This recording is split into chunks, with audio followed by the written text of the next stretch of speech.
guys, welcome back to another studio vlog. This one is gonna be a pretty short one. I didn't get a lot of footage in, unfortunately, because my camera was struggling a little bit, and also I was deep into work, so I didn't feel like pulling up the camera and just shoot all the time. But today I'll bring you along how I usually start my weeks or the days I'm working. I don't work on my shop every day, so there's a bit of organization that goes along. So yeah, I usually start a new week by just sitting down, updating my planners, my Obunichi weeks, and my shop planner, which is just a jot everything down kind of system. I don't worry about if it looks pretty or not, or if I have decorative stickers on it or all that good stuff. I just write down what I need to do, what's the priority for each day of the week that I'm working on the shop, and then I do a quickly daily list. And then I jumped right into designing the last few pieces for a washi tape I'm working on. I'm sending in an order for 3 new washi tapes that I will be releasing in the first quarter of the year, and also I have 6 new sticker sheets designs coming in, and then I also have my 2 Valentine's Day sticker sheets design that I will be arriving before all the others, just because I was on a tight deadline, so I had to order them in a place that would ship them faster, basically. So yeah, here I'm just finishing up a few details. I remember this day I felt like pressured to finish up the designs as soon as possible so that I could send them over to the manufacturer and just close that chapter. So I did that, and I also tried to post on Instagram and TikTok in the morning, just because that tends to get pushed away from my to-dos, I guess. I don't always remember to do that, so I'd rather prioritize that in the morning. And yeah, I also worked on the website, but I don't have a lot of footage for that, so let's see what I came up with for you guys.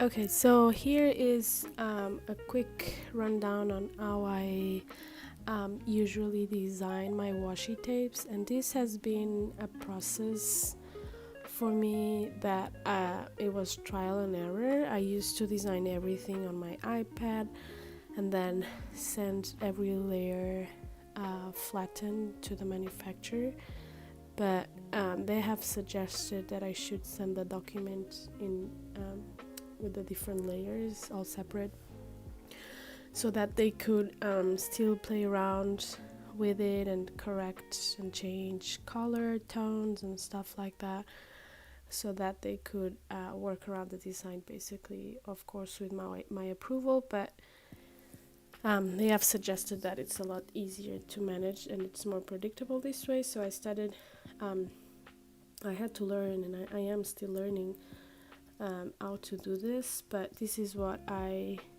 am doing lately. So I design each separate motif, let's say each separate peach you see in this washi is a different layer, and then that way I move each one individually. I can play around with their size without messing up the pixels and things like that, and I have a lot more freedom in terms of not being a repetitive washi. So before I would say my washis were like so for example, this space you're seeing here, my washi would be half of this, and then it would repeat all of those. So it created a less interesting washi, just because each segment was a lot smaller, and then I would just ask them to repeat that, and that's it. So you can also play around with that in that way and create more interesting things. But basically I have I'll put on the screen the original design, which is also gonna be a print on my shop for the summer, probably earlier. I think I'm gonna have the update in April, but I will have this peachy design as a print, and then I really love this one, so I created a sticker, a die cut sticker, and then I decided to do the washi. So I basically went in on the design on my iPad and separated each little type of apricot and peach, and played around with the leaves as well, and added some stars for some interesting touches. And then I imported everything into Photoshop, different layer for everything, and then I just, like you're seeing here, I'm playing around with the layers and playing around with each design. And for this one I wanted to have like some apricots hanging up and down, so they wouldn't all be necessarily visible, only parts of it, which is something I really enjoy when I have a washi like that. It's kind of like a pattern. So yeah, this is also gonna be my first washi design like that. Before, everything was you could see the whole design in the washi, like nothing was cut off, but this time around I'm playing around with it a little bit. So yeah, I put all the little motifs in there in the washi file, which has the measurements and the line cuts, and this was sent by my manufacturer. This is something they usually have readily available if you ask them. And then I just play around with it. I test out a few options, and sometimes different segments will have different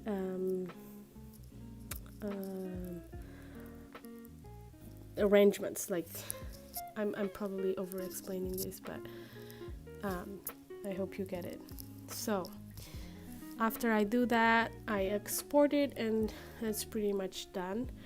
And I also the last layer I do is the background layer, and that is really important that is separate, because sometimes manufacturers will say, oh, this will turn out to be pretty dark, so you will have to change it.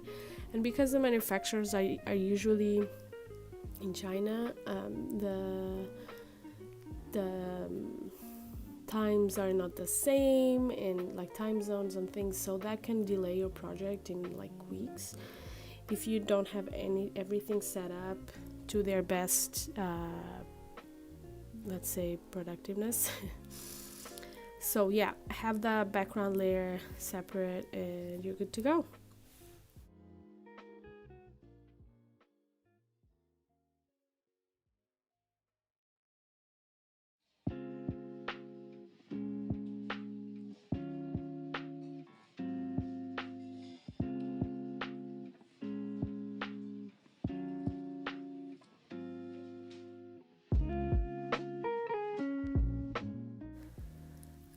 I don't know how interesting this was for you guys. I hope somehow it gave you more of an in-depth look, even though this is not at all a tutorial. But yeah, this is just an example of how you can use what you have and the skills you have, which, trust me, they're very basic, to build up more I don't want to say intricate, because it's not really that complicated, but a more interesting design, let's say, for a washi tape. And yeah, I basically played around, like I said, with everything, and then exported into a PDF file with every separate layer, just like so, and sent it to the manufacturer. I was really happy that I was able to send that order later that day. And by the way, this was also at night, that's why the screen looks so yellow, because I have that set up on my computer, so when it's dark outside my computer turns yellow. Yeah, that's why. But yeah, I hope this was somehow helpful, and let's get on with the video. I have a few more things to share, and I also talk about a little bit about content planning and how I go about doing that. But for now, I ticked off 3 things and I was really happy about it. I hope you stay around. Talk to you soon.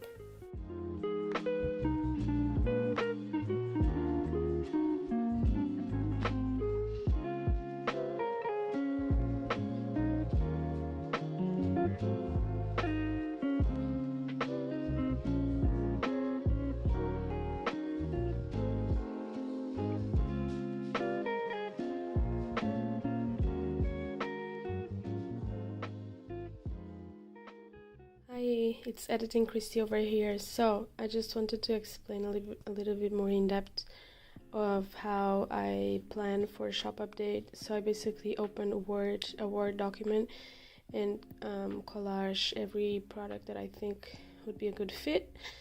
This allows me to decide if the collection looks like cohesive. Is that the word? Cohesive? I think so. And if everything looks good together, and how I can incorporate products that would look better. And then I list everything. I list the steps. I print out so I can have a better visualization, and I stick this on my wall so I can remember and tick things off as I go. And then when things arrive, I do the counting and I jot them down over there. These numbers you can see. So yeah, that's basically how I do it, and it's been working well. I think collections have been making a lot more sense since. Let me know what you think about it and what method you use. I'd love to know more about that too. Okay guys, I don't think today has gone to plan, but let's do a quick recap. So I think I talked to you guys in the morning. I wanted to do a bunch of stuff and be productive, but it ended up not being. But still managed to do a few things. So I am basically working on my content pillars. I have a little notebook here that I'm planning on a few themes and like content buckets that I will be sticking to, and this just helps me organize my ideas a little better and to plan what I want to talk about in my future videos, on blog posts and whatnot, and also on Instagram posts and stories. So yeah, I've listed a few things. I feel like there's a lot that I'm missing and I'm not really inspired today, so I feel like this will be a few days in the making. But I've started that, and I sent a few exciting orders for production. So not product orders, like not things you've bought, but sticker orders for the shop. A few exciting things that I'm gonna be trying out. And because I'm in this rut, I want to be creative and I want to spend some time in my sketchbook. I've been itching to paint and create since this morning, so I'm gonna take that as a sign that I need to just sit down and paint a little bit or journal. So I'm gonna do that. And I've also been really inspired by a few creators online to just keep a more of a weekly routine on my painting and journaling. So I'll show you along. I'll try to snap a few shots here and there right now. Okay, see ya.